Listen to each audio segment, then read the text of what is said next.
I never thought I'd be the kind of mother who gets relegated to the back of the room at her own son's wedding. But there I was, standing in the hallway of the Grand Meridian Hotel, staring at the seating chart like it was written in a language I didn't understand. Table 23, the very last table, tucked behind a massive pillar, so far from the head table that I'd need binoculars to see my son's face. My name is Patricia Morgan, and I raised that boy by myself. His father left when Marcus was 3 years old, walked out on a Tuesday morning, and never looked back. I worked double shifts at the hospital for 15 years, wore scrubs that smelled like antiseptic and coffee, came home with my feet screaming in pain, all so Marcus could have piano lessons and soccer camps and a college education that didn't drown him in debt. I was there for every scraped knee, every broken heart, every triumphant moment, and every devastating failure. And now, on the biggest day of his life, I was table 23. I smoothed down my dress, a modest navy blue number I'd bought on sale 3 months ago. It wasn't designer like what Marcus's new mother-in-law was wearing. It didn't shimmer under the crystal chandeliers or make heads turn when I walked by. It was just a dress, and I was just his mother, and apparently that wasn't enough anymore. Patricia. I guess this is my spot, I whispered to myself, making my way through the maze of round tables draped in ivory cloth. The reception hall was breathtaking. Whoever planned this wedding had impeccable taste and an unlimited budget. White roses cascaded from ceiling installations, their petals so perfect they almost looked fake. String lights created a canopy of stars overhead, and the dance floor gleamed like a mirror. Everything was elegant, refined, expensive. Everything I could never afford to give my son. I reached table 23 and found my place card. Just my name, no title. Not mother of the groom or Patricia Morgan, who sacrificed everything. Just Patricia. Next to my card was another name I didn't recognize, someone named Eleanor Hartwell. The ceremony had been beautiful, I'll admit that. Marcus looked so handsome in his tuxedo, standing at the altar with tears in his eyes as Victoria walked down the aisle. She was stunning, of course. Victoria came from old money, the kind of family that had portraits of ancestors hanging in their dining room and could trace their lineage back to people who arrived on ships with fancy names. Her father owned a chain of luxury hotels. Her mother chaired charity galas and spoke 3 languages fluently. And I was a nurse from Queens who clipped coupons and bought day-old bread. I sat down heavily in my chair, my purse landing on the table with a thud that made the water glasses tremble. Around me, other guests were finding their seats, laughing and chatting. I recognized a few faces from the ceremony, but nobody I really knew.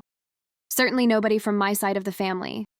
My sister couldn't make it because of work, and my mother had passed 2 years ago. It was just me, alone at the back table, watching my son's new life unfold from a distance. Patricia. Is this seat taken? I looked up to find an elderly woman standing beside the chair next to mine. She must have been in her late 70s, maybe early 80s, with silver hair styled in an elegant updo and eyes that were sharp and bright behind wire-rimmed glasses. She wore a simple but clearly expensive dress in deep emerald green, and she carried herself with the kind of quiet confidence that comes from never having to prove anything to anyone. Patricia. No. Please, sit down. You must be Eleanor? Eleanor. That's right. And you're Patricia. I saw your name on the card. Beautiful ceremony, wasn't it? Patricia. Yes, it was lovely. I tried to inject some enthusiasm into my voice, but it came out flat. Eleanor sat down slowly, arranging her dress and setting her small clutch purse on the table. She studied me for a moment, and I had the uncomfortable feeling that she could see right through my polite facade. Eleanor. You don't want to be here, do you? At this table, I mean. Her directness caught me off guard. I opened my mouth to protest, to offer some diplomatic response, but something about the way she looked at me made the pretense feel exhausting. Patricia. Is it that obvious? Eleanor. Only to someone who's been paying attention. I saw you looking at the seating chart earlier. You had the expression of someone who'd just been slapped. I felt heat rise to my cheeks. Was I that transparent? Had everyone noticed my humiliation? Patricia. I'm Marcus's mother, the groom. I just thought I'd be sitting a little closer to the family, that's all. Eleanor. And where is the rest of your family? Patricia. It's just me. His father left a long time ago. I raised Marcus by myself. The words came out more bitter than I intended. Eleanor nodded slowly, her expression unchanging. Eleanor. That must have been difficult. Patricia. It was worth it. Marcus is a good man. Brilliant, actually. He graduated top of his class from Cornell, got his MBA from Wharton. Now he's a vice president at his firm. I'm very proud of him. Eleanor. I can hear that. But pride and hurt aren't mutually exclusive, are they? I looked away, blinking rapidly. I wasn't going to cry at my son's wedding, not in front of a stranger, not when I'd held it together this long. Patricia. I don't know what Victoria's family told her about me. Maybe she thinks I'm not sophisticated enough for their circle. Maybe Marcus is embarrassed by where he came from. I wore the wrong dress. I don't know which fork to use for which course. I've never been to Europe or learned to speak French. I'm just a nurse who worked night shifts and raised her kid in a 2-bedroom apartment in Queens. Eleanor. And that's something to be ashamed of? Patricia. Apparently, it is to some people. Eleanor was quiet for a moment, watching the other guests mill around. The wedding party was making their grand entrance now, and everyone's attention shifted to the doors as the bridesmaids and groomsmen paraded in to thunderous applause. Marcus and Victoria came in last, their hands raised together in victory, their faces glowing with happiness. I clapped along with everyone else, but my hands felt mechanical, disconnected from my heart. Eleanor. May I tell you a story, Patricia? Patricia. I suppose we've got time before dinner is served. Eleanor. I had a daughter once. Beautiful girl, smart as a whip, with dreams bigger than the sky. I was young when I had her, barely 22, and her father was even younger. We weren't married, which was quite scandalous back then, in the 1960s. My family disowned me. His family pretended we didn't exist. I worked as a seamstress, taking in alterations and hemming pants for pennies, trying to keep us fed and clothed. I turned to look at her more carefully. Her hands, I noticed, were weathered and strong, the hands of someone who'd worked with them for years. Eleanor. My daughter grew up and became successful. She married well, had children of her own, moved into circles I could never have imagined. And gradually, bit by bit, I could feel her pulling away from me. She'd visit less often, call less frequently. She stopped inviting me to parties where her new friends would be. She was ashamed of me, I think. Ashamed of where we came from, of the shabby apartment where she grew up, of the mother who spoke with a working-class accent and didn't know about wine pairings. Patricia. What happened? Eleanor. I confronted her about it. We had a terrible fight. She said I was being paranoid, that I was imagining things, that she was just busy with her new life. But I knew the truth, so I pulled back too. I stopped calling as much, stopped trying to be included. I told myself that if she wanted me in her life, she knew where to find me. Patricia. And did she? Come find you? Eleanor's expression grew sad, her eyes distant. Eleanor. She died 6 years ago. Car accident. She was 48 years old, and we hadn't spoken in over a year when it happened. My hand flew to my mouth. The noise of the reception faded into background static. Patricia. Oh my God. Eleanor. I'm so sorry. Eleanor. I spent 6 years carrying that regret, Patricia. 6 years wishing I'd been braver. Wishing I'd fought harder for our relationship instead of protecting my pride. I have 2 grandchildren I barely know because I was too hurt and too stubborn to keep trying. She turned to face me fully, and I could see tears glistening in those sharp eyes. Eleanor. Don't make my mistake. Don't let your hurt turn into distance. Don't let your pride cost you your son. Patricia. But he's the one who put me back here. He's the one who's ashamed of me. Eleanor. Is he? Or are you assuming that because you're hurt and scared? I wanted to argue with her, to defend my interpretation of events. But doubt crept in. Had Marcus actually said anything to indicate he was ashamed of me? Or had I been reading shame into every interaction, every decision, every moment where I felt like I didn't measure up to Victoria's family? The first course was being served now, and waiters in crisp white shirts moved efficiently between tables. Around us, conversations hummed with energy.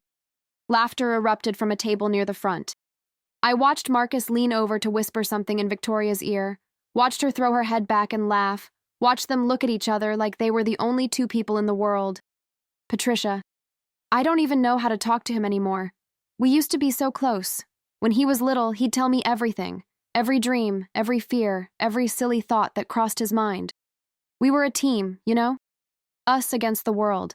But somewhere along the way, we stopped being a team. Now we're just two people who used to know each other really well. Eleanor. That's called growing up, dear. Children become adults, and the relationship has to transform. But it doesn't have to end. It just has to evolve. Patricia. I don't know if I know how to do that. Eleanor. None of us do. We all just fumble through it and hope we don't break too many things along the way. The soup was placed in front of us, some sort of butternut squash bisque with a delicate swirl of cream on top. I picked up my spoon mechanically, not really tasting anything. Across the room, I saw Victoria's mother stand up and tap her glass, preparing to give a toast.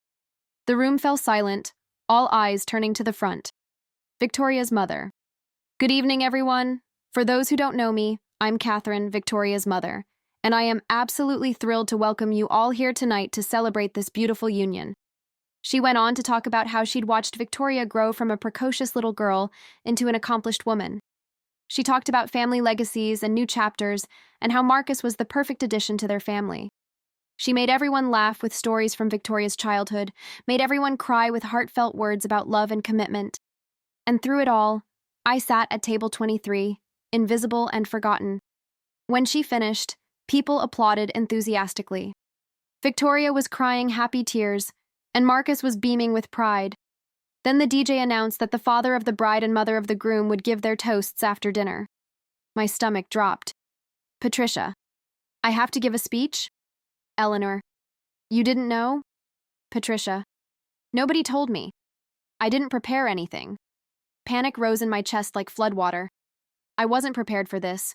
I didn't have carefully crafted words or funny anecdotes that would play well to this crowd. I had 15 years of late-night talks and grocery store trips and helping with homework. But none of that felt appropriate for this glittering room full of people who belonged to a world I'd never be part of. Eleanor. Patricia. Breathe. You're his mother. You don't need a script. You just need to speak from your heart. Patricia.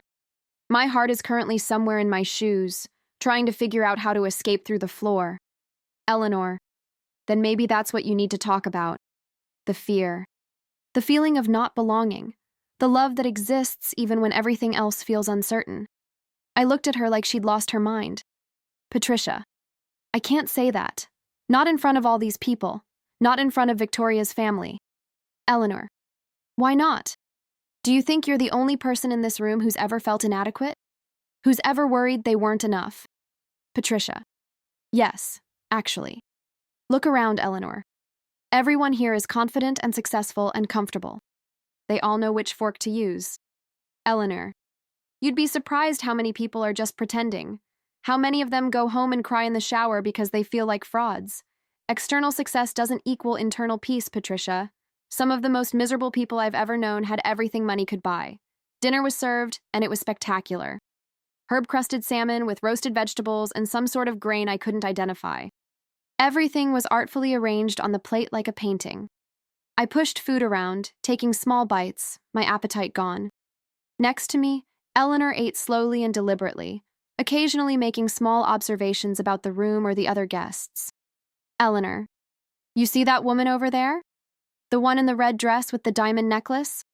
I followed her gaze to a stunning blonde woman who looked like she'd stepped off a magazine cover. Patricia.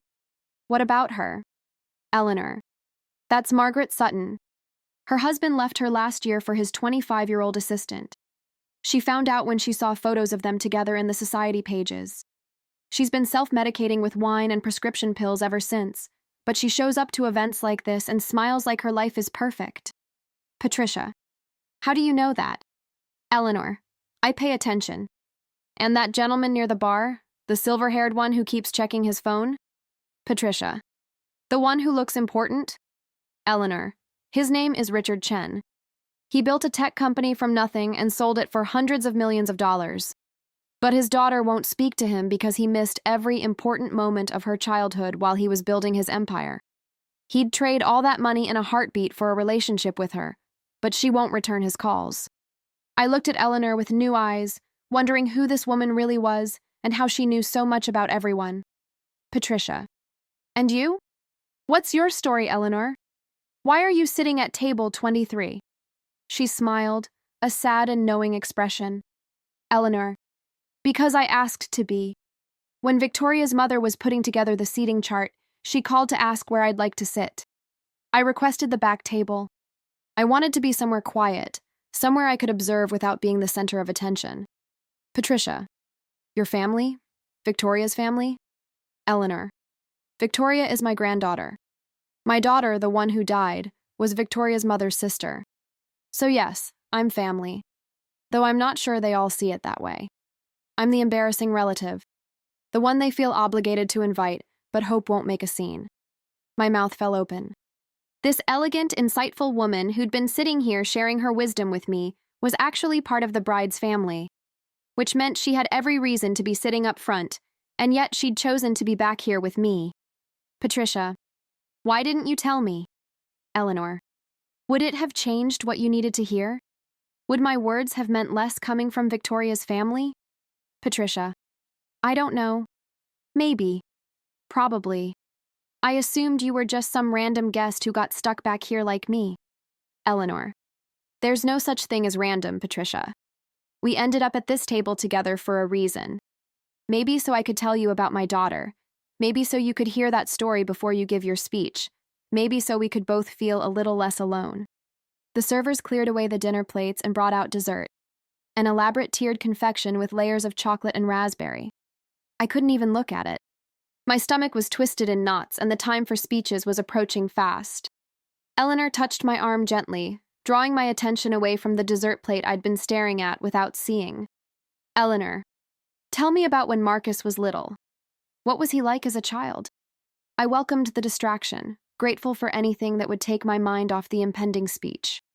Patricia. He was curious about everything. Always asking questions, always taking things apart to see how they worked.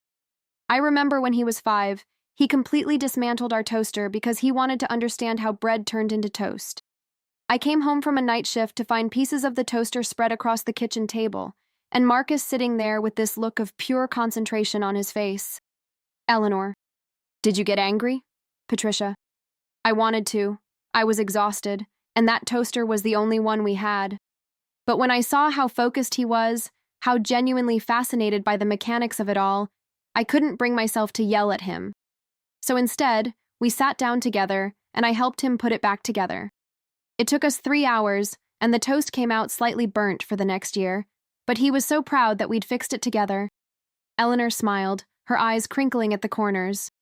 Eleanor, those are the moments that matter, not the grand gestures or the expensive gifts. Just the time spent together. The patience to nurture curiosity instead of punishing it. Patricia. I tried to remember that through all the hard times. When money was tight and I was working 80-hour weeks and I was so tired I could barely stand, I'd remind myself that what Marcus needed most wasn't stuff. It was me. My time, my attention, my love. Even when I didn't have energy for anything else, I made sure he knew he was loved. Eleanor. And he does know. Anyone watching the two of you together can see that. The love is there, Patricia. It's just been covered over by life and change and all the complications that come with growing up. But it's still there, underneath everything else. I wanted to believe her, but doubt still gnawed at me. The seating chart felt like such a clear statement about my place in Marcus's new life.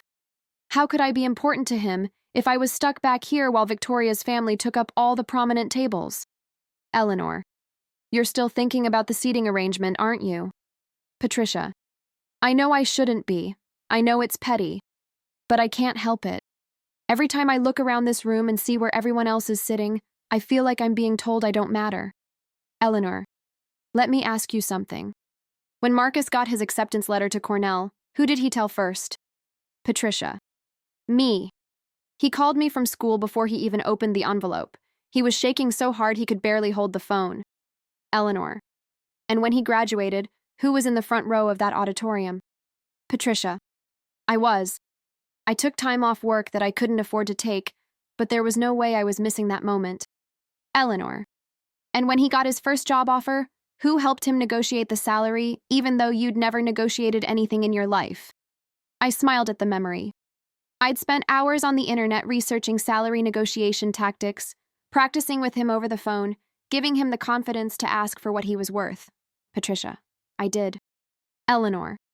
So why are you letting one seating chart define your relationship? Why are you giving more weight to where someone placed your name card than to 15 years of being there for every important moment of his life? Patricia. Because I'm scared.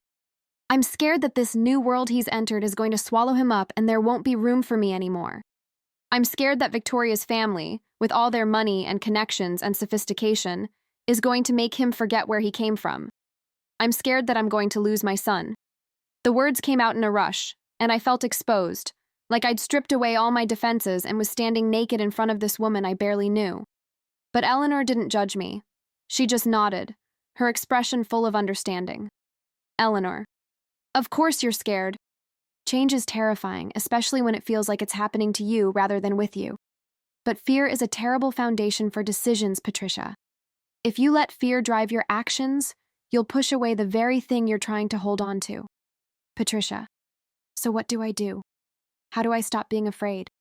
Eleanor. You don't. You feel the fear and you act anyway. You stand up and give that speech, and you tell your son the truth about how you're feeling. Not with blame or accusation, but with honesty and vulnerability. You give him the chance to respond, to explain, to bridge the gap that's formed between you. Patricia. What if he can't? What if the gap is too wide? Eleanor. Then at least you'll know you tried. At least you won't spend the rest of your life wondering what might have happened if you'd been brave enough to speak up. Trust me, Patricia, regret is far worse than rejection. Around us, the reception continued in full swing.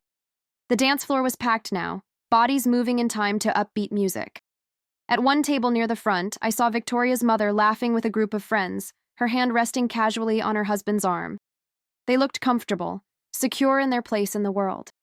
I envied that certainty, that sense of belonging. A young woman approached our table, someone I didn't recognize.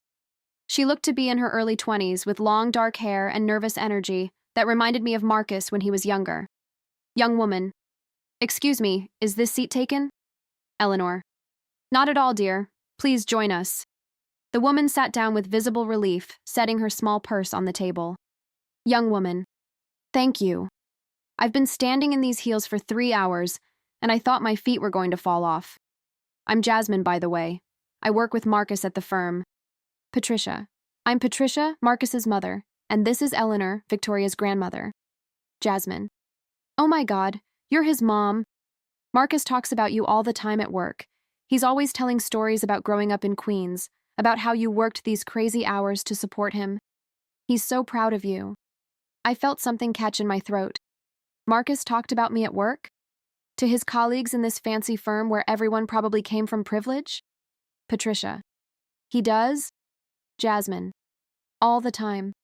Like, literally whenever anyone complains about their job being hard or they're feeling stressed, Marcus will say something like, my mom used to work 16-hour shifts and then come home and help me with my homework, so we can handle this.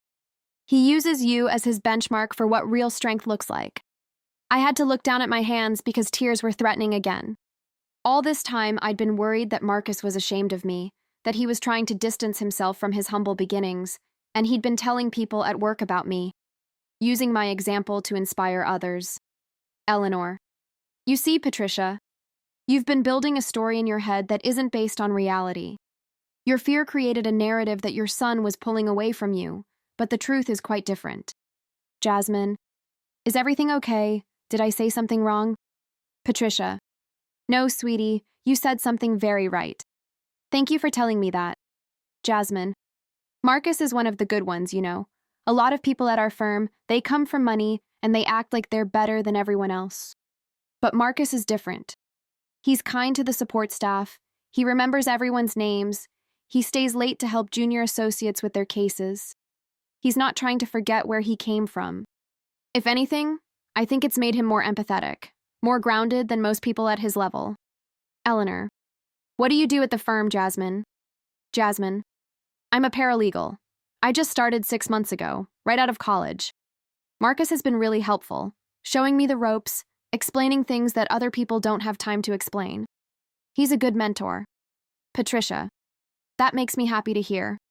I always tried to teach him to be kind, to help people when he could, to remember that everyone is fighting their own battles. Jasmine. Well, it definitely stuck. He's one of the main reasons I haven't quit yet, honestly.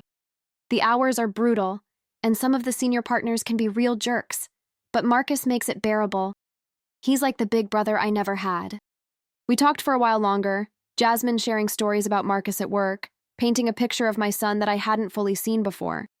She told us about the time he stood up to a senior partner who was berating a secretary, about how he organized a fundraiser for a colleague whose kid was sick, about the way he mentored younger employees and made sure credit was shared fairly. Jasmine. I should probably get back to mingling.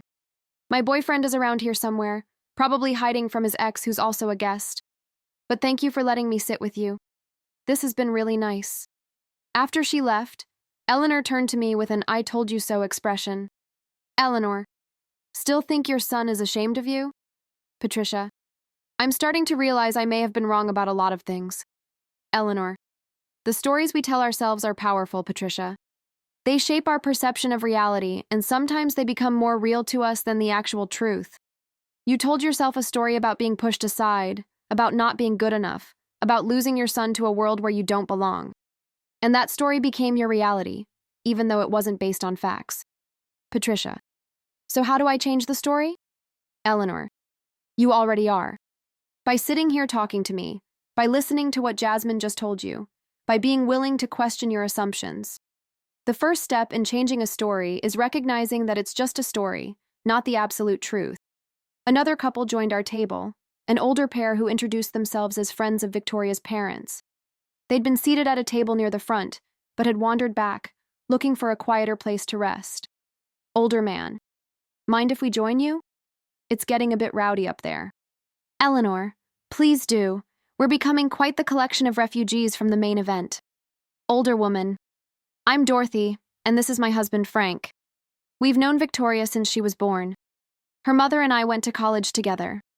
They settled into seats, and Frank loosened his tie with a sigh of relief. Frank. These formal events always make me feel like I'm being strangled. Give me a backyard barbecue any day. Dorothy. Frank grew up on a farm in Iowa. He's never quite adjusted to high society, even after 40 years of marriage to me. Frank. And I never will. All this pretension and posturing, everyone trying to prove they're more important than everyone else. It's exhausting. Patricia. You don't enjoy these kinds of events? Frank. Not particularly. But Dorothy likes them, and I love Dorothy, so here I am. Compromise, right? That's what marriage is all about. Dorothy patted his hand affectionately, and I could see the deep bond between them, the kind that comes from decades of navigating life together. Dorothy. Victoria is a lovely girl. We're so happy she found someone like Marcus. He's different from the boys she usually dated. Patricia. Different how? Dorothy. More genuine, more real. The other boys all came from the same kind of families, went to the same schools, had the same attitudes. They were all trying so hard to be impressive that they forgot to be interesting. But Marcus is authentic. You can tell he earned everything he has, that he knows what real struggle looks like. Frank. That's the farm boy in me talking, but I always respect people who've worked for what they have more than people who've been handed everything. Marcus has character. You can see it in how he treats people, how he carries himself. Patricia. Thank you. That means a lot to hear. Dorothy. You must be very proud of him. Patricia. I am. More than I know how to express. The conversation flowed easily, and I found myself relaxing into it. Frank told stories about growing up on his family's farm, about leaving that life behind to go to college and eventually becoming a successful architect. Dorothy talked about her own journey from a working-class neighborhood to the world of privilege she now inhabited through marriage. They were honest about the challenges of bridging different worlds, about the awkwardness and the mistakes and the slow process of learning to belong. Frank. The first time Dorothy brought me home to meet her parents, I used the wrong fork for my salad. Her mother nearly had a heart attack. I thought they were going to throw me out right then and there. Dorothy. Oh, stop exaggerating. Mother was perfectly polite. Frank. She was horrified. But I learned eventually. Figured out which fork goes where, how to make small talk about things I don't care about, when to laugh at jokes that aren't funny. You adapt because you have to, because you love someone and you want to be part of their world. Patricia. Did you ever feel like you lost yourself in the process? Like you became someone you weren't? Frank. Sometimes, especially in the beginning. But Dorothy never asked me to stop being myself. She just asked me to learn the language of her world so I could navigate it more easily. There's a difference between adapting and disappearing. Eleanor. That's wisdom right there. We all adapt to different situations, different contexts. But adaptation doesn't mean abandoning who you are. It means learning to express who you are in ways that work in different environments. Patricia. I've been so worried that Marcus was abandoning his roots, that he was becoming someone else entirely. But maybe he's just learning to speak multiple languages. Maybe he can be both the kid from Queens and the successful professional. Maybe those things aren't mutually exclusive. Dorothy. Of course they're not. The best people are the ones who can move between worlds, who can bring authenticity to every context. Marcus doesn't have to choose between honoring where he came from and embracing where he's going. He can do both. The servers were clearing away dessert plates now, and I knew the time for speeches was approaching. My heart rate picked up, anxiety flooding back despite the calming conversations I'd been having. Eleanor. You're nervous again. Patricia. Terrified, actually. Eleanor. Good. That means it matters. If you weren't scared, it would mean you didn't care enough. Frank. What's happening? Eleanor. Patricia is about to give a speech and she's worried about saying the wrong thing. Frank. In my experience, the best speeches are the ones that come from the gut, not from a script. Just say what you feel and trust that it'll be enough. Dorothy. And remember, everyone in this room is rooting for you. We're all here because we care about Marcus and Victoria, which means we care about you too, whether you feel that or not. Their words were kind, but they couldn't quite reach past the fear that had taken up residence in my chest. What if I fumbled my words? What if I cried and couldn't finish? What if what I said made things worse instead of better? Victoria's father. Ladies and gentlemen, if I could have your attention, please. His voice boomed through the sound system, friendly and confident. He stood at the microphone, looking every inch the successful businessman he was. His speech was polished and funny, filled with inside jokes and touching moments. He welcomed Marcus into the family with genuine warmth, and I could see Marcus's face lighting up with appreciation. Then it was my turn. Victoria's father. And now I'd like to invite the mother of the groom, Patricia Morgan, to say a few words. Applause rippled through the room, polite but not particularly enthusiastic. I stood up on shaking legs, my heart pounding so hard I could hear it in my ears. Eleanor reached out and squeezed my hand. Eleanor. Speak your truth, Patricia. That's all any of us can do. I walked toward the front of the room on autopilot, weaving between tables, acutely aware of every eye on me. When I reached the microphone, I looked out at the sea of faces, all waiting expectantly. I found Marcus in the crowd, sitting next to Victoria at the head table, and our eyes met. For just a second, I saw something flash across his face. Anxiety? Fear? Or maybe just the same nervousness I was feeling. I cleared my throat and leaned toward the microphone. Patricia. I didn't prepare a speech. Nobody told me I'd be speaking tonight, so I'm just going to tell you what's in my heart and hope that's enough. My voice shook, but I pushed forward. Patricia. Marcus is my only child. His father left when he was 3 years old, so it's been just the two of us for most of his life. I worked as a nurse, pulling double shifts, wearing shoes that gave me blisters and eating vending machine dinners, all so he could have opportunities I never had. I wanted him to go to good schools, to have music lessons and sports and everything that would help him build a better life than mine. I paused, looking down at my hands gripping the microphone stand. Patricia. And he did. He exceeded every dream I had for him. He's brilliant and successful and kind. And watching him grow into the man he is today has been the greatest privilege of my life. But somewhere along the way, I think we both lost something. We lost the closeness we used to have. We lost the ability to talk to each other without tiptoeing around difficult things. The room was completely silent now. I could feel everyone's attention focused on me, but I kept my eyes on Marcus. Patricia. When I saw the seating chart tonight and realized I was at table 23, in the back of the room, I felt hurt, I felt like I was being pushed aside, like I wasn't important enough to be part of the celebration. And I carried that hurt with me all evening, building it up into something bigger than it probably is. But then I met someone at that back table who told me a story that changed my perspective. I glanced back toward Eleanor, who was watching me with an expression of gentle encouragement. Patricia. She told me about her daughter, who pulled away from her because of shame and misunderstanding and all the complicated emotions that come with trying to bridge two different worlds. And she told me they never got the chance to fix things before her daughter died.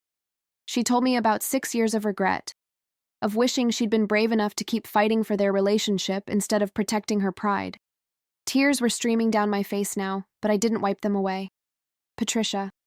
So here's what I want to say, Marcus. I'm sorry if I ever made you feel like you had to choose between your old life and your new one. I'm sorry if my insecurities made you feel like you couldn't be honest with me. I'm sorry if I turned my hurt into distance, but I'm also here to tell you that I'm not giving up on us.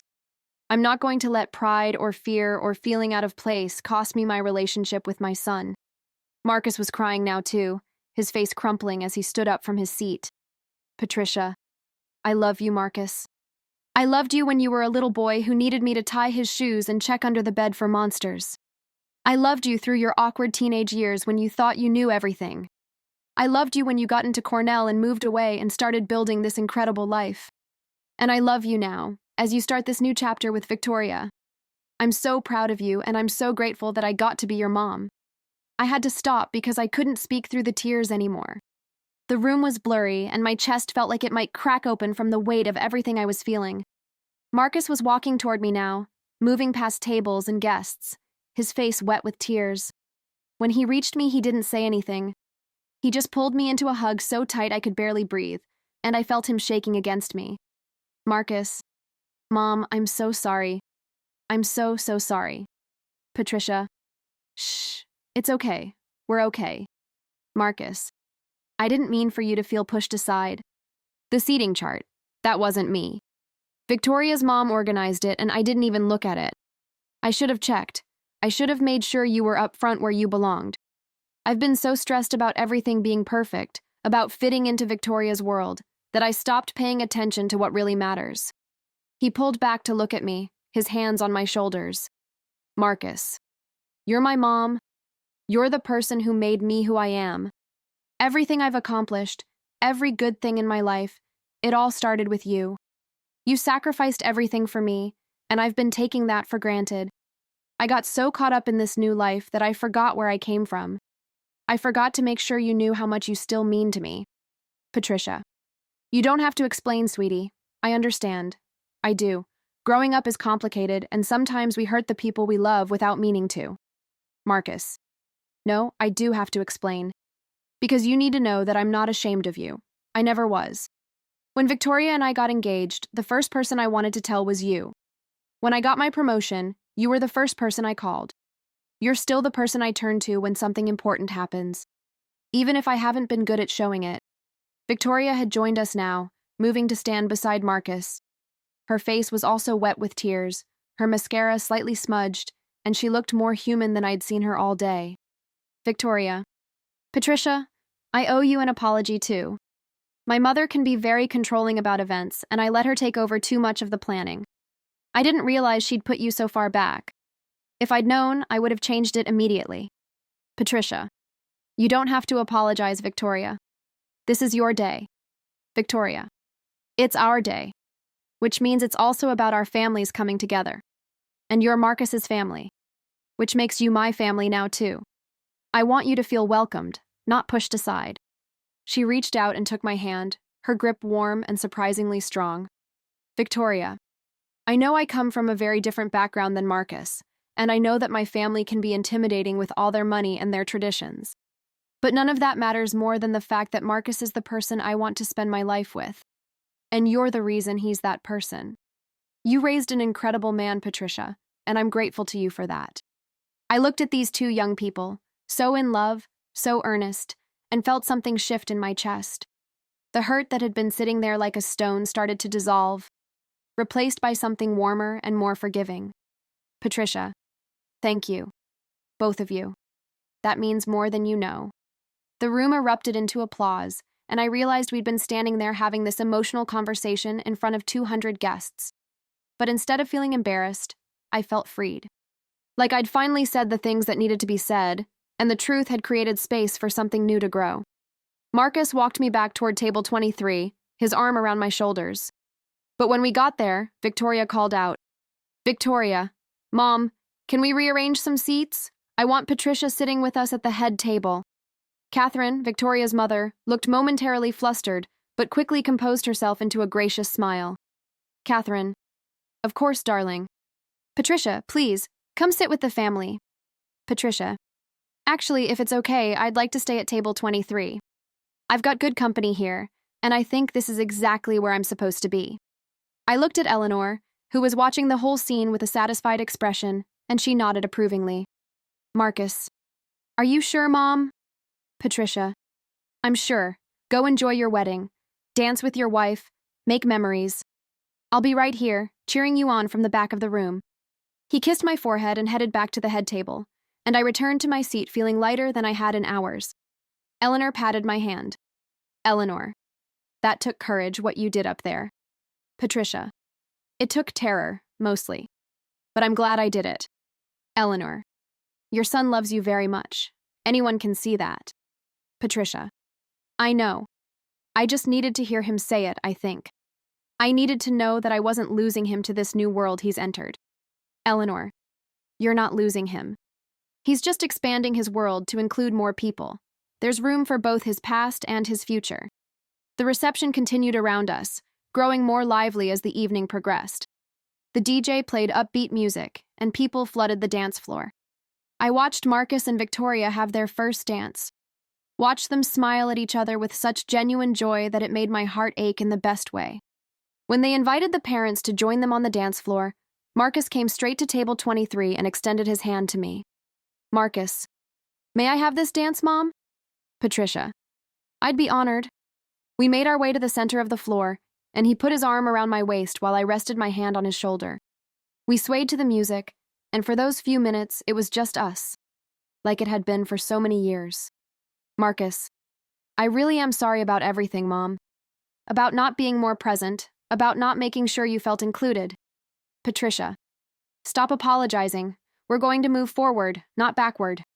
Deal?" Marcus, "Deal. But I want you to know something. When Victoria and I buy our first house, whenever that is, there's going to be a room for you. A space that's yours, where you can come stay whenever you want. And when we have kids, I want them to know their grandmother. I want them to hear stories about how you raised me, about the sacrifices you made, about where our family really comes from." My vision blurred with fresh tears. Patricia, "Marcus, that sounds wonderful.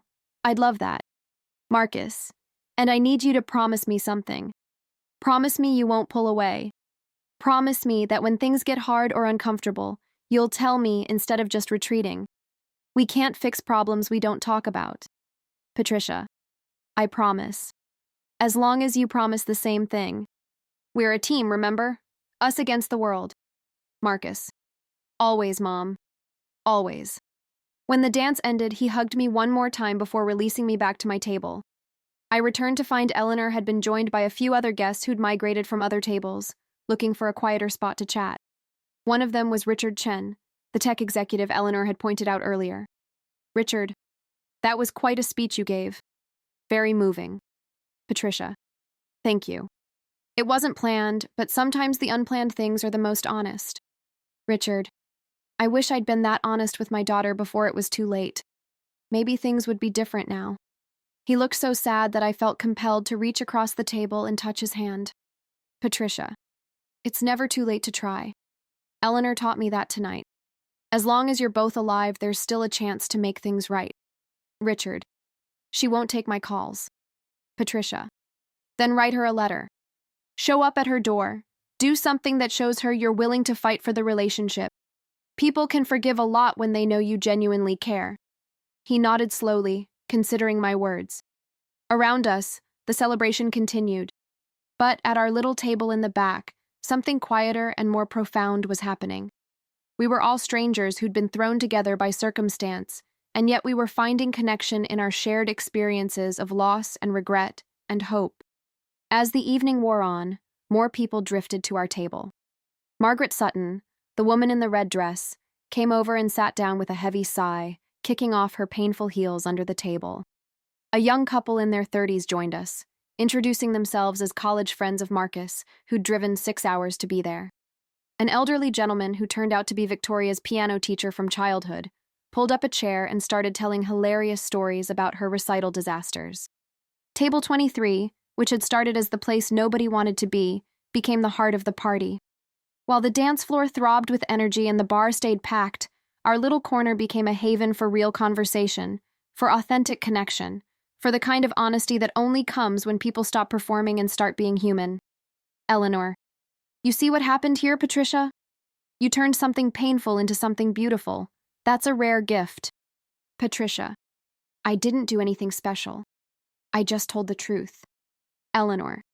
That is something special. Most people go their whole lives avoiding the truth, especially when it's uncomfortable. You stood up in front of everyone and made yourself vulnerable, and look what it created. Look at all these people finding connection because you had the courage to be real. I looked around at the faces surrounding our table, all engaged in deep conversation, all seeming genuinely happy to be exactly where they were. She was right. Something had shifted. Some invisible barrier had come down, and people were finding each other in ways that probably wouldn't have happened at the polished, perfect tables near the front.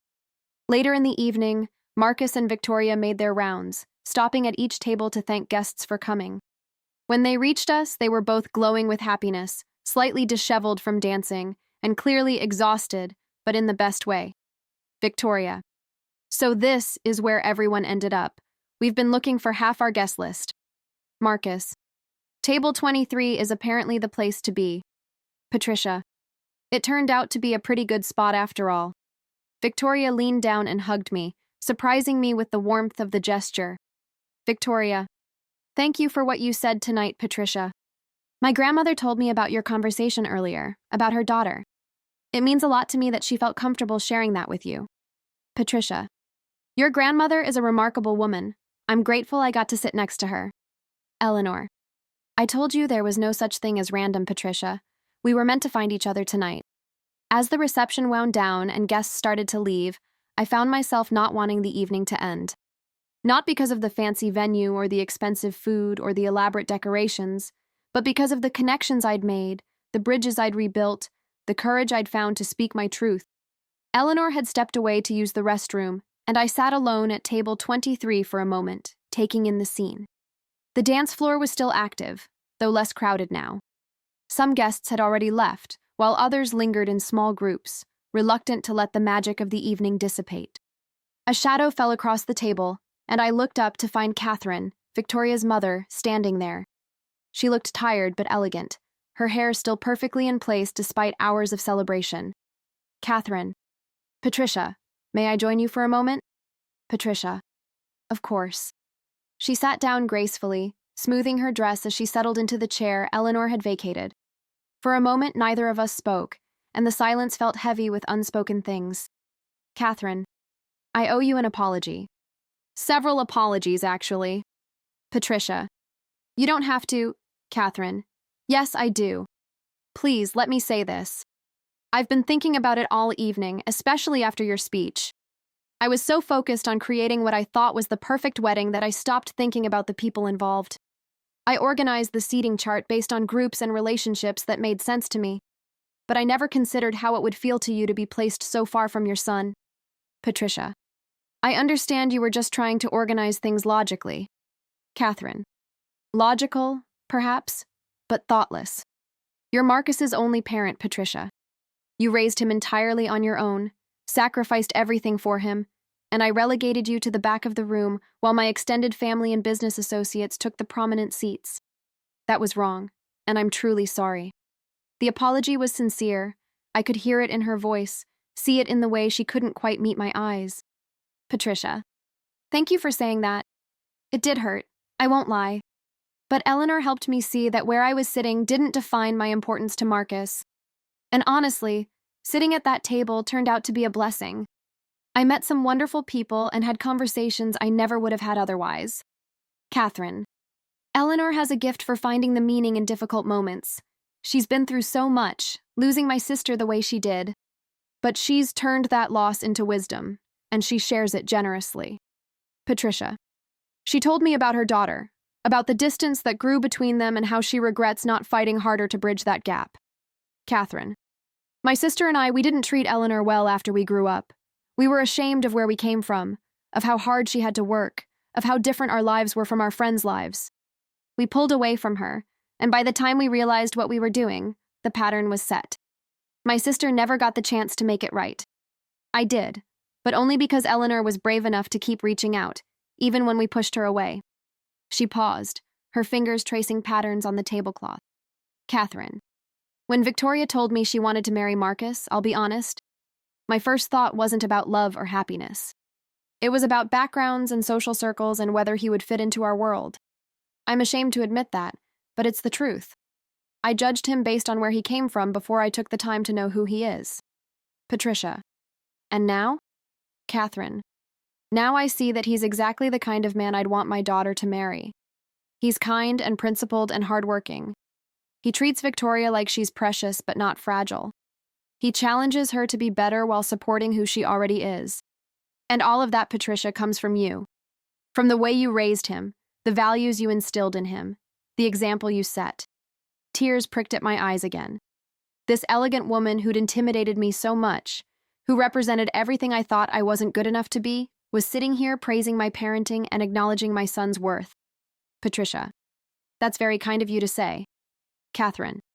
It's not kindness, it's truth. I've been so caught up in maintaining appearances and social positions that I almost forgot what really matters. Your speech tonight reminded me. The way you stood up there, vulnerable and honest, and talked about real things instead of hiding behind pretty words and practiced sentiments. That took more courage than anything I've ever done. Patricia. I was terrified the entire time. Catherine. That's what made it brave. Courage isn't the absence of fear, Patricia. It's feeling the fear and doing the thing anyway. You showed me that tonight, and I'm grateful for it. Eleanor returned then, and Catherine stood up, smoothing her dress again. Catherine. I should let you two continue your conversation. But Patricia, I meant what I said. I'm sorry for my thoughtlessness, and I hope we can get to know each other better going forward. Our children are married now, which makes us family, and I'd like to treat you as such. Patricia. I'd like that too. After Catherine left, Eleanor settled back into her seat with a knowing smile. Eleanor. That looked like it went well. Patricia. She apologized, and she said some really kind things about Marcus and about me. Eleanor. Catherine is a good woman underneath all the social conditioning. She just forgets sometimes that the external trappings don't matter as much as the internal substance. Patricia. She said something about you, about how you kept reaching out even when she and her sister pushed you away. Eleanor. I did. It wasn't easy, and there were times I wanted to give up, to protect myself from the hurt of being rejected by my own daughter. But I kept trying because I loved her, and because I knew that if I stopped trying, the distance would become permanent. After she died, I was grateful for every time I'd reached out, every awkward conversation, every rejected olive branch, because at least I'd tried. At least I hadn't given up. Patricia, is that why you told me your story tonight? To make sure I didn't give up on Marcus? Eleanor. Partly. But also because I saw myself in you, Patricia. I saw that same hurt and fear and pride that I carried for so long. I thought maybe if I shared what I learned, I could save you from making the same mistakes I did. Patricia. You did more than that. You changed the entire trajectory of my relationship with my son. If I hadn't met you tonight, I probably would have left this wedding convinced that I was losing Marcus, and I would have pulled back to protect myself. And that pulling back would have created the very distance I was afraid of. Eleanor. We create what we fear sometimes. It's one of life's cruel ironies. We sat together in comfortable silence for a while, watching the remaining guests dance and laugh. Margaret Sutton had returned to our table earlier, and she was chatting with Frank and Dorothy about gardening of all things. Richard Chen had left to catch a flight but had promised to send me an email with updates on his reconciliation with his daughter. Patricia. Can I ask you something, Eleanor? Eleanor. Anything, dear. Patricia. How did you forgive yourself? After your daughter died, after you realized you'd never get the chance to fully reconcile with her, how did you move past the guilt and the regret? Eleanor was quiet for a long moment, her eyes distant. Eleanor, I'm not sure I have completely. Some regrets we carry forever, I think. But I've learned to live with it by honoring her memory in my actions. Every time I reach out to my grandchildren, every time I choose connection over pride, every time I share my story with someone who might benefit from it, I'm trying to make meaning from the loss. I can't change the past, but I can influence the present and the future. Patricia. That's beautiful. Eleanor. It's survival, really. The alternative is to drown in regret, and that doesn't honor anyone's memory. My daughter wouldn't want me to spend the rest of my life paralyzed by guilt. She'd want me to learn from our mistakes and help others avoid them. Patricia. I think you're doing exactly that. You certainly helped me tonight. Eleanor. And you helped me too, Patricia. Watching you find the courage to speak your truth, seeing Marcus respond with such love and openness, it gave me hope that my grandchildren and I can continue building our relationship. Your courage inspired my own. The DJ announced the last song of the evening, and couples moved to the dance floor for one final dance. Marcus and Victoria were there, swaying together, her head on his shoulder, both of them looking exhausted, but blissfully happy. Patricia. They look good together, don't they? Eleanor. They do. They balance each other well. Victoria needed someone who would keep her grounded, who would remind her that there's more to life than social status and appearances. And Marcus needed someone who would believe in him, who would support his ambitions and introduce him to new possibilities. Patricia. I was so worried about him marrying into this world. I thought it would change him, make him into someone I didn't recognize. Eleanor. Change isn't always lost, Patricia. Marcus is growing and evolving, but the core of who he is, that foundation you built, that's still there. It always will be. He's just adding new layers, new experiences, new perspectives. That's what life is supposed to do to us. Patricia. I suppose you're right. I've been so focused on holding on to the past that I haven't been open to embracing the future. Eleanor. That's fear talking. When we're afraid of losing something precious, we try to freeze it in time, to keep it exactly as it is. But nothing stays the same, Patricia. Everything changes, everyone grows. The question is whether we can change and grow alongside the people we love, or whether we get left behind because we're too afraid to evolve. Her words settled over me like a blanket, warm and uncomfortable at the same time. She was right, of course. I had been trying to keep Marcus frozen as the boy who needed me, who depended on me, who was entirely mine. But he was a man now, with a wife and a career and a life that extended far beyond our little apartment in Queens. And that wasn't something to mourn. It was something to celebrate. Patricia. You know what's funny? I spent so much time worrying about whether I was good enough for this world Marcus has entered, whether I belonged at this fancy wedding with all these successful people. But I never stopped to think that maybe belonging isn't about fitting in perfectly. Maybe it's about being authentic enough that you create your own space, rather than trying to squeeze into someone else's. Eleanor, now you're getting it. The people who truly belong anywhere are the ones who are comfortable being themselves. Everyone else is just pretending, and pretending is exhausting. Patricia, is that why Table 23 became such a gathering place tonight? Because we all stopped pretending? Eleanor, exactly. You set the tone with your honesty, and it gave everyone else permission to drop their masks. That's the gift of vulnerability, Patricia. It creates space for others to be vulnerable too. Marcus was walking toward us now, loosening his tie as he moved through the tables. When he reached us, he pulled out a chair and sat down heavily, his face flushed from dancing. Marcus, I've been looking for you, Mom. Are you having a good time? Patricia, the best time, actually. Eleanor and I have been having wonderful conversations, and I've met so many interesting people at this table. Marcus, I'm glad. I noticed a lot of guests migrated back here throughout the evening. What's the secret? Why is everyone drawn to Table 23? Eleanor, your mother created a space where people could be real instead of performing. That's a rare gift at events like this. Marcus looked at me with such warmth and pride that my heart swelled. Marcus, that sounds exactly like something my mom would do. She's always been able to make people feel comfortable being themselves. Patricia. I just talked honestly about my feelings. It wasn't anything special. Marcus. Mom, it was incredibly special. Do you know how many people came up to me after your speech to tell me how moved they were?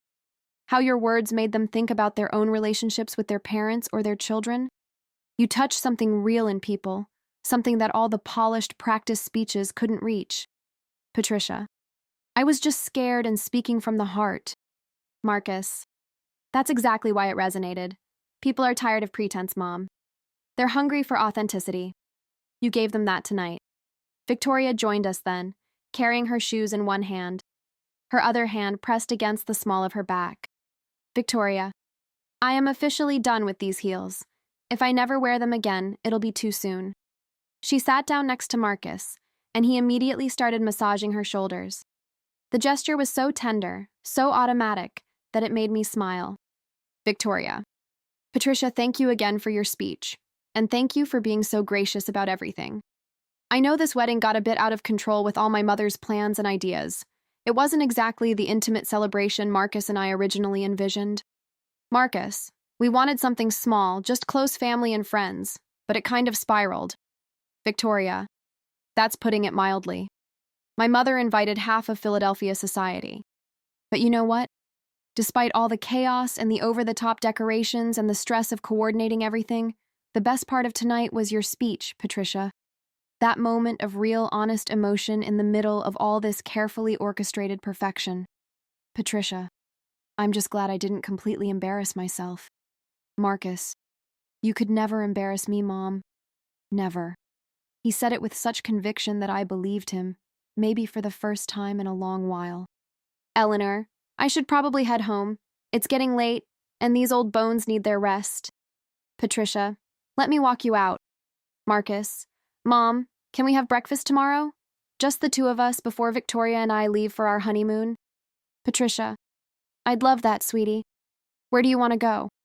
Marcus, that diner we used to go to when I was a kid, the one with the blueberry pancakes you always said were too sweet, but you ordered them anyway. I laughed, remembering those Sunday morning breakfasts that had been our tradition for years. Patricia, Mel's Diner? Is it even still there? Marcus, I looked it up last week. It's still there, still serving those ridiculous pancakes. Be there at 9? Patricia, I'll be there at 8:45. He hugged me goodnight, and I drove home through the quiet streets, my mind replaying the events of the evening. When I got to my apartment, the same two-bedroom place in Queens where I'd raised Marcus, it looked exactly as I'd left it. But somehow I felt different walking through the door. I hung up my navy blue dress, the one I'd worried wasn't nice enough, and changed into comfortable pajamas. Then I sat on my couch with a cup of tea and pulled out my phone. I had a text from Marcus, sent just minutes ago. The message read, "Thank you for being the best mom I could have asked for. I love you more than words can say. See you tomorrow for pancakes." I typed back, "I love you too, sweetheart. Congratulations on marrying such a wonderful woman. I'm so happy for you both." But there was one more thing I needed to do. I pulled up a blank text message and carefully typed in Eleanor's number, which she'd written on a cocktail napkin and pressed into my hand as we said goodbye. Eleanor, thank you for tonight. Thank you for sharing your story and for helping me find the courage to share mine. You changed my life in the best possible way. I hope we can stay in touch. Her response came back almost immediately. Patricia, dear, the pleasure was all mine. Let's have lunch next week. I'd love to hear about your breakfast with Marcus, and perhaps I'll finally call my grandchildren and see if they'll meet with me. Your courage inspired me too. I smiled and set down my phone, feeling a sense of peace I hadn't experienced in months.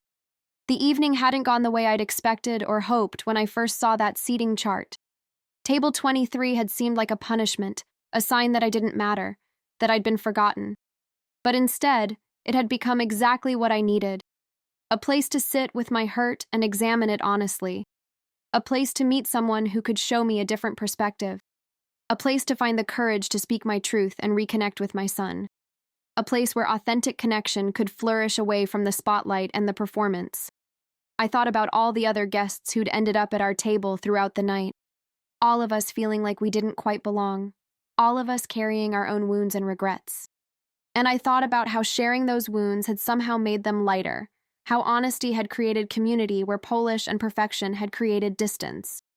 The next morning, I woke up early and got ready carefully. I wore jeans and a comfortable sweater, my regular weekend clothes, because I wasn't trying to be anyone other than who I was. When I arrived at Mel's diner at 8:42, Marcus was already there, sitting in a booth near the window, 2 cups of coffee already on the table. Marcus, you're early. Patricia, so are you. Marcus, I couldn't sleep. Too excited to see you, I guess. Plus, Victoria was snoring like a freight train. Apparently, that's what happens when you dance for 4 hours straight in heels. We laughed, and then we just looked at each other for a moment, both of us a little teary-eyed, both of us grateful to be sitting across from each other in this familiar place. Marcus, I've been thinking about what you said last night, about how we lost our closeness somewhere along the way. And I think you're right. I got so caught up in building this new life that I stopped making time for the things that really matter. I stopped calling you just to talk. I stopped coming by for no reason. I started treating our relationship like an obligation instead of a priority. Patricia. And I stopped being honest about my feelings. I turned my hurt into assumptions and my assumptions into distance. We both messed up, sweetie. But the important thing is, we're talking about it now. The waitress came over, and we both ordered the blueberry pancakes, extra butter, with sides of bacon and hash browns. When she walked away, Marcus reached across the table and took my hand. Marcus, I want to do better, Mom. I want to make sure you're part of my life with Victoria, really part of it, not just invited to events but actually included in our daily lives. I want you to know my wife, and I want her to know you. I want us to have dinners together and holidays together and all the normal family stuff that we should have been doing all along. Patricia, I'd like that very much, and I promise I'll try to be less defensive and more open. I'll try not to assume the worst when things don't go the way I expect. Marcus, deal. And Mom? About the seating chart thing. I talked to Victoria's mom this morning. She felt terrible about it. She said she was just trying to organize people by family groups and didn't realize how it would look or feel. She wants to apologize to you herself. Patricia, that's not necessary. I understand now that it wasn't personal. And honestly, sitting at table 23 turned out to be exactly what I needed. If I'd been up at the head table, I never would have met Eleanor. I never would have heard her story. I never would have found the courage to say what I said during my speech. Marcus, that speech, Mom. God, that speech. Half the people there were crying. Victoria's dad came up to me afterward and said it was the most honest and moving thing he'd heard in years. You touched a lot of people last night. Patricia, I just said what was in my heart. Eleanor helped me understand that sometimes that's enough, that we don't need to have everything perfectly planned or polished. We just need to be real. Our pancakes arrived, massive stacks dripping with syrup and butter, and we ate with the enthusiasm of people who'd been too nervous to eat properly the night before. We talked about the wedding, about the honeymoon Marcus and Victoria were leaving for that afternoon, about their plans for the future. We talked about my work at the hospital, about some of my patients and coworkers. We talked about everything and nothing, the way we used to when he was younger. And it felt easy, natural, like we were finding our way back to each other, not trying to recreate what we'd had before, but building something new that honored both our past and our present. Marcus, you know what I realized last night? Watching you walk up to that microphone, seeing you stand there in front of everyone even though you were terrified, I realized that you've been teaching me courage my whole life. Every time you worked a double shift even though you were exhausted, every time you scraped together money for something I needed, every time you showed up for me, no matter what. You've been modeling bravery and resilience and unconditional love since I was born. I just didn't fully appreciate it until now. Patricia, oh sweetie, you're going to make me cry into my pancakes. Marcus, I mean it, Mom. I've been so focused on what I've achieved, on the success I've built, that I forgot where that drive came from. I got my work ethic from you. I got my determination from watching you never give up. I got my values from the way you raised me, always emphasizing kindness and honesty and doing the right thing even when it's hard. Everything I am, everything I've accomplished, it all comes back to you. I couldn't speak for a moment, too overcome with emotion. When I finally found my voice, it came out thick with tears. Patricia, That's all I ever wanted, Marcus. For you to have a good life, to be happy, to become the best version of yourself. Seeing you succeed, seeing you find love with Victoria, seeing the man you've become, that's worth every sacrifice I ever made. I'd do it all again in a heartbeat. Patricia, let me walk you out. We made our way to the coat check together, Eleanor moving slowly but steadily. As we waited for her jacket, she turned to me. Eleanor, you're going to be fine, Patricia. Better than fine, actually. You're going to build something beautiful with Marcus, a new kind of relationship that honors both the past and the future. Patricia, I hope you're right. Eleanor, I know I am. And I hope we can stay in touch. I'd love to hear how breakfast goes tomorrow and how things develop with you and Marcus going forward. Patricia, I'd like that very much. Maybe we could have lunch sometime next week? Eleanor, I'd love that. Let's exchange numbers. We programmed each other's contact information into our phones, and then I walked her to her car. Before she got in, she hugged me tightly. Eleanor, thank you for tonight, Patricia. You reminded me why it's worth being brave, why it's worth fighting for the relationships that matter. I'm going to call my grandchildren tomorrow and see if they'll have dinner with me this week. Patricia, that's wonderful, Eleanor. I hope it goes well. Eleanor, whatever happens, at least I'll have tried. That's what you taught me tonight. To keep trying, even when it's hard, even when you're scared. After she drove away, I returned to the reception hall to find Marcus waiting for me near the entrance. The party was truly winding down now, staff members starting to clean up, only a handful of guests still lingering. Marcus? Mom, can we have breakfast tomorrow? Just the two of us before Victoria and I leave for our honeymoon? Patricia, I'd love that, sweetie. Where do you want to go? Marcus, that diner we used to go to when I was a kid. The one with the blueberry pancakes you always said were too sweet, but you ordered them anyway. I laughed, remembering those Sunday morning breakfasts that had been our tradition for years. Patricia, Mel's Diner? Is it even still there? Marcus, I looked it up last week. It's still there, still serving those ridiculous pancakes. Be there at 9? Patricia, I'll be there at 8:45. He kissed my forehead and headed back to the reception hall to find Victoria, and I made my way to the parking garage, my mind replaying the events of the evening.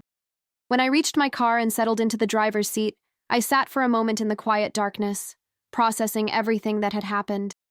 I'd arrived at this wedding feeling hurt and diminished, convinced that I was being pushed aside, that I didn't matter anymore in Marcus's new life. And now, just hours later, I felt more connected to my son than I had in months. Not because anything external had changed, but because I'd found the courage to be honest about my feelings, to speak my truth even when it was scary and vulnerable. The drive home gave me time to think about everything Eleanor had said, about fear and pride and the dangers of letting regret shape our future. I thought about her daughter, about the distance that had grown between them, about the reconciliation that never got to happen, and I felt grateful, so incredibly grateful, that Marcus and I still had time, that we could still fix what had been broken, still build something new and stronger than what we'd had before. When I got home to my apartment, I changed into comfortable pajamas and made myself a cup of tea. Sitting on my couch, I pulled out my phone and found a text from Marcus, sent just minutes ago. The message read, "Thank you for being the best mom I could have asked for. I love you more than words can say. See you tomorrow for pancakes." I typed back, "I love you too, sweetheart. Congratulations on marrying such a wonderful woman. I'm so happy for you both." But there was one more thing I needed to do. I pulled up a blank text message and carefully typed in Eleanor's number, which she'd written on a cocktail napkin, and pressed into my hand as we said goodbye at her car. "Eleanor, thank you for tonight. Thank you for sharing your story and for helping me find the courage to share mine. You changed my life in the best possible way. I hope we can stay in touch." Her response came back almost immediately. "Patricia, dear, the pleasure was all mine. Let's have lunch next week. I'd love to hear about your breakfast with Marcus. And perhaps I'll finally call my grandchildren and see if they'll meet with me. Your courage inspired me, too."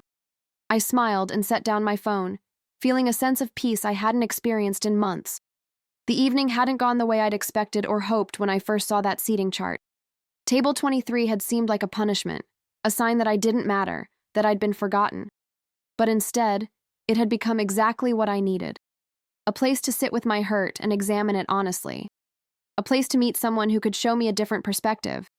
A place to find the courage to speak my truth and reconnect with my son. A place where authentic connection could flourish away from the spotlight and the performance. I thought about all the other guests who'd ended up at our table throughout the night, all of us feeling like we didn't quite belong, all of us carrying our own wounds and regrets. And I thought about how sharing those wounds had somehow made them lighter, how honesty had created community where polish and perfection had created distance. Sleep came easily that night, and I woke early the next morning feeling refreshed and energized. I took extra care getting ready, choosing comfortable jeans and a soft sweater, my regular weekend clothes. I wasn't trying to be anyone other than who I was, and that felt liberating. When I arrived at Mel's Diner at 8:42, Marcus was already there, sitting in a booth near the window, 2 cups of coffee already on the table. He looked tired but happy, still wearing that glow that newlyweds seem to carry. Marcus, you're early. Patricia, so are you. Marcus, I couldn't sleep, too excited to see you, I guess. Plus, Victoria was snoring like a freight train. Apparently, that's what happens when you dance for 4 hours straight in heels. We laughed, and then we just looked at each other for a moment, both of us a little teary-eyed, both of us grateful to be sitting across from each other in this familiar place. The diner looked exactly as I remembered it. Same worn red vinyl booths, same black and white checkered floor, same laminated menus that had probably been there since the 1980s. The air smelled like coffee and bacon and maple syrup. And there was something comforting about the ordinariness of it all, after the elaborate elegance of the wedding. Marcus, I've been thinking about what you said last night, about how we lost our closeness somewhere along the way. And I think you're right. I got so caught up in building this new life that I stopped making time for the things that really matter. I stopped calling you just to talk. I stopped coming by for no reason. I started treating our relationship like an obligation instead of a priority. Patricia. And I stopped being honest about my feelings. I turned my hurt into assumptions, and my assumptions into distance. We both messed up, sweetie. But the important thing is we're talking about it now. The waitress came over, an older woman with gray hair pulled back in a practical ponytail and a smile that suggested she'd been working there for decades. She looked at us with recognition. Waitress. Patricia? Patricia Morgan? Is that really you? Patricia. Linda? Oh my goodness, you're still here. Linda. 23 years and counting. And this must be little Marcus? Except he's not so little anymore. Marcus. Hi, Linda. I can't believe you remember us. Linda. How could I forget? You two came in every Sunday morning for years. He always ordered the blueberry pancakes with extra whipped cream, and you always ordered the same thing but complained they were too sweet. Patricia. Some things never change. Linda. Well, it's wonderful to see you both. What can I get you? We both ordered the blueberry pancakes, extra butter, with sides of bacon and hash browns. When Linda walked away, Marcus reached across the table and took my hand. Marcus. I want to do better, Mom. I want to make sure you're part of my life with Victoria, really part of it. Not just invited to events, but actually included in our daily lives. I want you to know my wife, and I want her to know you. I want us to have dinners together and holidays together and all the normal family stuff that we should have been doing all along. Patricia. I'd like that very much. And I promise I'll try to be less defensive and more open. I'll try not to assume the worst when things don't go the way I expect. Marcus, deal, and Mom, about the seating chart thing. I talked to Victoria's mom this morning. She felt terrible about it. She said she was just trying to organize people by family groups and didn't realize how it would look or feel. She wants to apologize to you herself. Patricia. That's not necessary. I understand now that it wasn't personal. And honestly, sitting at table 23 turned out to be exactly what I needed. If I'd been up at the head table, I never would have met Eleanor. I never would have heard her story. I never would have found the courage to say what I said during my speech. Marcus. That speech, Mom. God, that speech. Half the people there were crying. Victoria's dad came up to me afterward and said it was the most honest and moving thing he'd heard in years. You touched a lot of people last night. Patricia. I just said what was in my heart. Eleanor helped me understand that sometimes that's enough, that we don't need to have everything perfectly planned or polished. We just need to be real. Our pancakes arrived, massive stacks dripping with syrup and butter, and we ate with the enthusiasm of people who'd been too nervous to eat properly the night before. Between bites, we talked about everything. About the wedding, about the funny moments I'd missed while sitting in the back, about Marcus's job and the new project he was starting next month, about Victoria's work at the nonprofit she directed, about their honeymoon plans, 2 weeks in Italy exploring small towns and eating their way through Tuscany. Marcus, we're planning to buy a house when we get back, something with a yard, maybe a little garden. And Mom, I want you to know that whatever house we buy, there's going to be a room for you. A space that's yours, where you can come stay whenever you want. And when we have kids, I want them to know their grandmother. I want them to hear stories about how you raised me, about the sacrifices you made, about where our family really comes from. My vision blurred with fresh tears, and I had to set down my fork because my hands were shaking. Patricia. Marcus. That sounds wonderful. I'd love that. Marcus. And I need you to promise me something. Promise me you won't pull away. Promise me that when things get hard or uncomfortable, you'll tell me instead of just retreating. We can't fix problems we don't talk about. Patricia. I promise. As long as you promise the same thing. We're a team, remember? Us against the world. Marcus. Always, Mom. Always. We talked for over 2 hours, long after we'd finished eating, long after Linda had refilled our coffee cups multiple times. We talked about his childhood, about memories I'd forgotten, and moments that had meant more to him than I'd realized. He told me about the time I helped him build a volcano for his science fair project, how we'd stayed up until 2 in the morning getting the papier-mâché just right. He told me about the day I taught him to ride a bike, how patient I'd been even though I was exhausted from a double shift. He told me about 100 small moments that I'd thought were insignificant, but that had shaped who he became. Marcus. You know what I realized last night? Watching you walk up to that microphone, seeing you stand there in front of everyone even though you were terrified, I realized that you've been teaching me courage my whole life. Every time you worked a double shift even though you were exhausted, every time you scraped together money for something I needed, every time you showed up for me, no matter what. You've been modeling bravery and resilience and unconditional love since I was born. I just didn't fully appreciate it until now. Patricia. Oh, sweetie, you're going to make me cry into my pancakes again. Marcus. I mean it, Mom. I've been so focused on what I've achieved, on the success I've built, that I forgot where that drive came from. I got my work ethic from you. I got my determination from watching you never give up. I got my values from the way you raised me. Always emphasizing kindness and honesty and doing the right thing even when it's hard. Everything I am, everything I've accomplished, it all comes back to you. I couldn't speak for a moment, too overcome with emotion. When I finally found my voice, it came out thick with tears. Patricia. That's all I ever wanted, Marcus. For you to have a good life, to be happy, to become the best version of yourself. Seeing you succeed, seeing you find love with Victoria, seeing the man you've become, that's worth every sacrifice I ever made. I'd do it all again in a heartbeat. Marcus, I know you would. And that's what makes you such an incredible mother. You never made me feel like your sacrifices were my burden to carry. You just loved me and supported me and believed in me, even when I didn't believe in myself. Patricia. Believing in you is easy, sweetheart. You've always been extraordinary. Marcus. I got that from you. We sat in comfortable silence for a while, just being together in this place that held so many memories.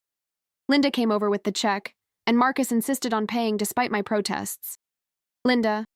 It was wonderful seeing you both. Don't be strangers, okay? Come back and visit us old folks at the diner. Marcus. We will, Linda. I promise. Outside, the morning sun was bright and warm. Marcus walked me to my car, and we stood there for a moment, neither of us quite ready to say goodbye. Marcus. Thank you for this, Mom. For breakfast, for last night, for everything. I needed this time with you. Patricia. Me too, sweetie. Now go, enjoy your honeymoon. Send me pictures. Call me when you can. And come over for dinner when you get back. Marcus. Absolutely. I love you, Mom. Patricia. I love you too, Marcus. So much. He hugged me tightly, and then he was gone, walking back to his car where Victoria was probably waiting. I sat in my car for a moment before starting the engine, feeling full in a way I hadn't felt in a long time. Full of love, full of hope, full of gratitude for this second chance to get things right with my son. The weeks that followed were transformative. Eleanor and I met for lunch the following Tuesday at a quiet bistro downtown. She told me she'd called both her grandchildren, Victoria and her brother, and had scheduled dinner with them for the weekend.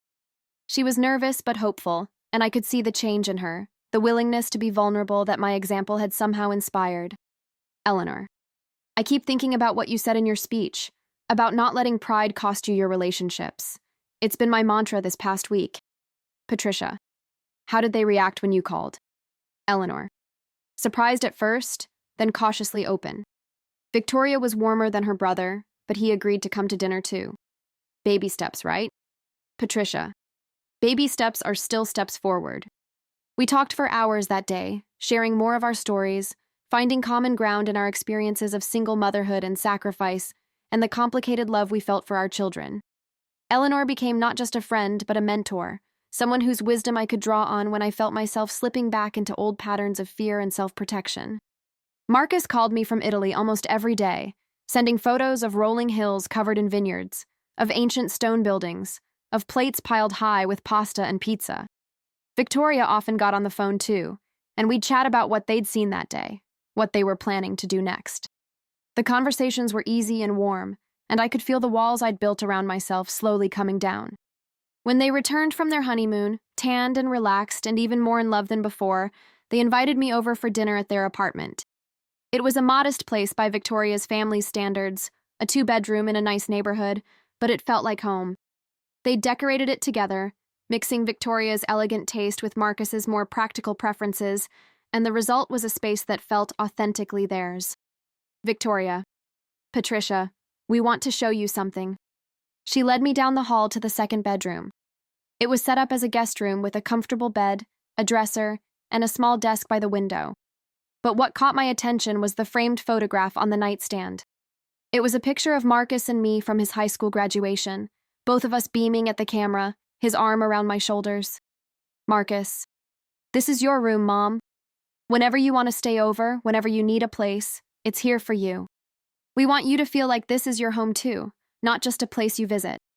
I couldn't hold back the tears this time. I hugged them both, overwhelmed by the gesture, by what it represented. Patricia, thank you. This means more than you know. We had dinner that night around their small dining table, eating the lasagna Victoria had made from scratch. We laughed and talked and made plans for future dinners, for holidays, for all the ordinary moments that make up a life. And I realized that this was what I'd been afraid of losing. This sense of belonging, of being needed and wanted and loved. But I hadn't lost it.